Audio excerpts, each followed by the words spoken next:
Hello everyone, how are you. जैसा कि हम सब लोग जानते हैं कि नीट 2025 का रिजल्ट आउट हो चुका है। आई होप आप सबका रिजल्ट अच्छा आया होगा, और जिसका अच्छा नहीं आया, let's be positive here and if you want to take a drop you can take a drop, otherwise you have other options. अब जैसे नीट 2025 का रिजल्ट आ चुका है, तो अब हर किसी को काउंसलिंग से रिलेटेड डाउट्स होंगे, तो ये वीडियो सिर्फ उसी लिए आई है कि मैं आपको बताऊं कि नीट 25 की काउंसलिंग कैसे करनी है और कब करनी है। यू विल हैव 15 डेज़ का गैप। जो काउंसलिंग शुरू होगी दैट विल स्टार्ट फ्रॉम 1 जुलाई। तो उससे पहले आपको सारा प्रोसेस पता हो, क्या करना है क्या नहीं करना, कितनी टाइप की काउंसलिंग होती है। I will tell you all of that. अब आपको पीछे दिखाई दे रहा होगा कि जो काउंसलिंग होती है वो 3 टाइप्स की होती है। एक होती है MCC counselling which is also known as medical counselling committee. दूसरी होती है AYUSH counselling and third is called as state counselling. जो एमसीसी काउंसलिंग होती है उसके अंदर 3 टाइप के कोर्सेज आते हैं, which is BDS, MBBS and BSc nursing. अगर आपको इन 3 कोर्सेज में एडमिशन लेना है तो you should opt for MCC counselling.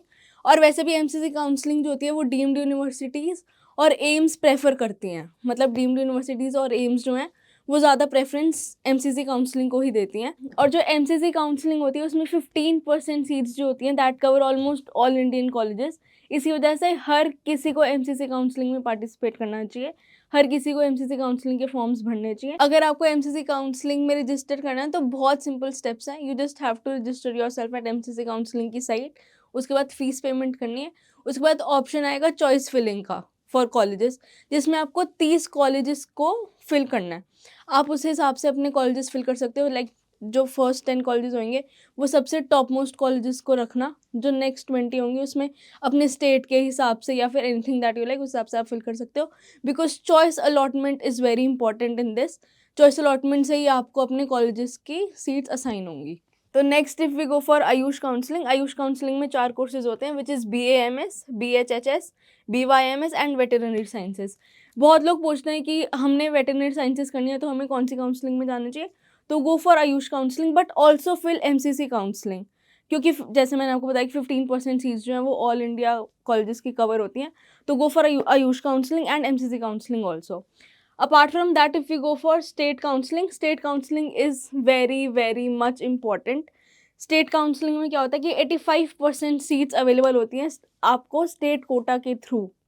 अगर आप जैसे पंजाब में रहते हो और वहाँ पे अगर 5 कॉलेजेस फॉर इंस्टेंस अवेलेबल हैं गवर्नमेंट कॉलेज के, तो अगर आप पंजाब के रेजिडेंट हो तो आपको ज़्यादा प्रेफरेंस मिलेगी apart from like other students.